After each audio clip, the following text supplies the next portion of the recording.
মানুষের পাশে বাংলা জাগো। বর্ষা এলেই আরামবাগের মানুষকে জলযন্ত্রণা ভোগ করতে হয়। নিকাশিকে ঢেলে সাজানোর দাবি ওঠে। এবারও সেই জমা জলের সমস্যায় জেরবার আরামবাগের মানুষ।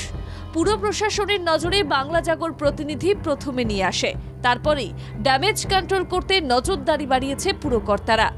কাজের কাজ করার জন্য কথা দিয়েছেন। ইতিহাস বলছে মুঘল বাদশাহ জাহাঙ্গীরের নাম অনুসারে এই শহরের নাম হয়েছিল জাহানাবাদ। পরে সেই জাহানাবাদই হয়ে ওঠে আরামবাগ। প্রাক্তন মুখ্যমন্ত্রী প্রফুল্ল চন্দ্র সেনের স্বপ্নের শহরের উন্নয়নে বর্তমান পুরসভার সাধ্যমতো কাজ করছে। ভোল বদলে গিয়েছে এই জেলা শহরের। তবে এই জল যন্ত্রণা থেকে কবে রেহাই মিলবে তা নিয়ে প্রশ্ন তুলছেন সাধারণ মানুষ। মানুষের পাশে বাংলা জাগো। আমাদের ফ্ল্যাটে ডেকেছিল, আমরা গেছিলাম। তা ফ্ল্যাটের তরফ থেকে আমরা জানিয়েছিলাম যে ডেঙ্গু প্রতিরোধের থেকে আগে ড্রেনেজ সিস্টেম করতে হবে। যদি জল জমি রয়ে গেল, ড্রেন দিয়ে নিকাশি ব্যবস্থায় নাই রইলো, তাহলে তো ডেঙ্গু হবেই। এ তো কোনো মানে আটকানোর কোনো পথ নয়। তার কারণে দেখছি রাস্তায় ভালো রকম জলের পরিমাণ অনেকই বেশি, ঠিক আছে। বাইক দিয়ে খুব যাতায়াতের অসুবিধা হচ্ছে, হেঁটে যেতে পারছে না। হ্যাঁ, যা অবস্থা দেখুন না, পরিস্থিতি তো আপনারা দেখলেন, পুরো পুকুর হয়ে গেছে যা অবস্থা। আরামবাগের 13 এবং 19 নম্বর ওয়ার্ডে যাতায়াতের রাস্তা অধিকাংশ সময় জলমগ্ন থাকে। প্রাক বর্ষাতেই শহরের রাস্তায় জমে রয়েছে ড্রেনের নোংরা জল।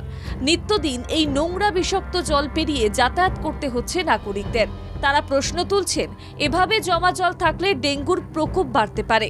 সর্বক্ষণ জল জমে থাকায় যাতায়াতে দুর্ভোগের পাশাপাশি ডেঙ্গু সহ নানা মশাবাহিত রোগের আশঙ্কা করছেন এলাকার মানুষজন।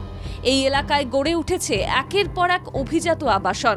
আবাসন তৈরিতে পুরসভা একের পর এক ছাড়পত্র দিলেও নিকাশি ব্যবস্থা নিয়ে কোনো হেলদোল নেই কেন?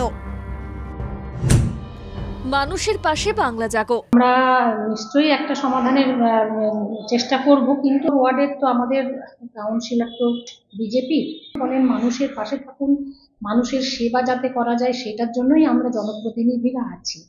তো সেইটাতে তাদেরও একটু সহযোগিতা আমরা কামনা করছি।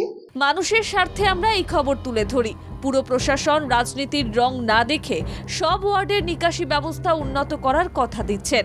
কথা মতো কাজ করায় আমাদের খবরের সার্থকতা বলাই যায়। সৌভিক গোস্বামীর রিপোর্ট, বাংলা জাগো।